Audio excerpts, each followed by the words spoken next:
একদিনে দুই নক্ষত্রের জন্ম। হ্যাঁ, আজকের দিনটি বাংলাদেশের অভিনয় জগতের জন্য বিশেষ একটি দিন, কারণ আজই জন্মেছেন দুই ভিন্ন ধাঁচের শিল্পী মোশাররফ করিম ও ফজলুর রহমান বাবু।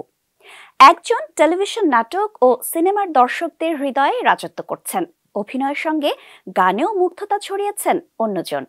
চলুন জেনে আসি এই দুই জনপ্রিয় তারকার জীবনযাত্রা আর অবদানের গল্প।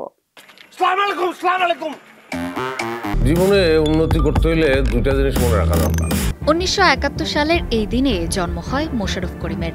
ছোটবেলা কেটেছে ঢাকাতেই, মঞ্চে দাঁড়িয়েই শুরু। তারপর ধীরে ধীরে হয়ে ওঠেন ছোট পর্দার প্রিয় মুখ। টেলিভিশন নাটকে তার যাত্রা শুরু 90-এর দশকে। কাজল রেখা, ভূতের গলি, আলু ভাত, শুটকি মাছের ঝোল কিংবা সাম্প্রতিক কালের অসংখ্য নাটক যেখানে থাকেন মোশাররফ, সেখানেই যেন চরিত্রের মধ্যে মিশে যান তিনি। হাস্যরস থেকে শুরু করে গম্ভীর ট্র্যাজেডি সবই সমান স্বাচ্ছন্দ্যে অভিনয় করেন। মোশাররফ করিমের অভিনয়ের ধরনে রয়েছে বাস্তব জীবনের ছোঁয়া। এমনও বলা হয়, বাংলাদেশি নাটকের ভাষা ও গতি বদলে দিয়েছেন মোশাররফ করিম।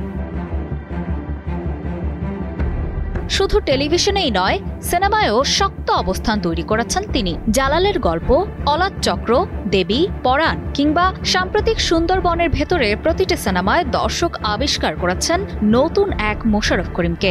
তার অভিনয় যেন গল্পের ভেতর প্রাণ সঞ্চার করে। বলা হয়, তিনি চরিত্রে ঢুকে যান, চরিত্র তাকে আঁকড়ে ধরে।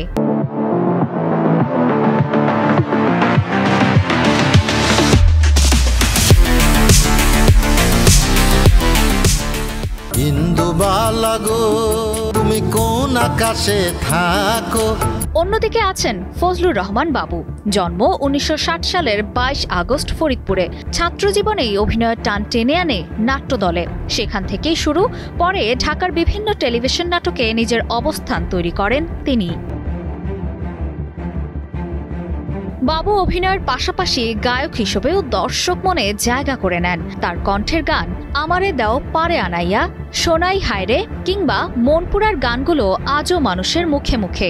গ্রামীণ জীবনের সহজ সরল অনুভূতি তার কণ্ঠে যেন নতুন মাত্রা পায়। সিনেমার পর্দায় বাবু মানে বাস্তবতার প্রতিচ্ছবি। মনপুরা, গেরিলা, দারুচিনি দ্বীপ, অপরাজেয়, দেবী, সংকোচ, প্রতিটি ছবিতে নিজেকে আলাদা রূপে মেলে ধরেছেন। কখনো সরল কৃষক, কখনো নিরীহ মানুষ, কখনো আবার কঠিন বাস্তবতার প্রতীক। মোশাররফ ও ফজলুর রহমান বাবু দুজনের শিল্প জীবন আলাদা পথে শুরু হলেও গন্তব্য এক জায়গায় এসে মিশেছে দর্শকের হৃদয়ে।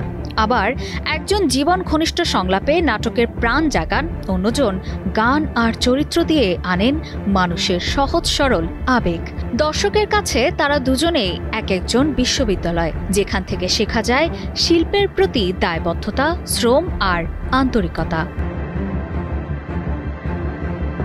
রবীন্দ্রনাথ লিখেছিলেন, মানুষের চিরকালীন পরিচয় তার কর্মে, তার সৃষ্টিতে। মোশাররফ করিম ও ফজলুর রহমান বাবু আপন আপন সৃষ্টিকর্মে দর্শকের কাছে নক্ষত্র সমান। অভিনয় ও শিল্পের এই যাত্রা হোক আরও দীর্ঘ, আরও সমৃদ্ধ। শুভ জন্মদিন মোশাররফ করিম ও ফজলুর রহমান বাবু। অপর্ণা বর্ষা, কালের কণ্ঠ।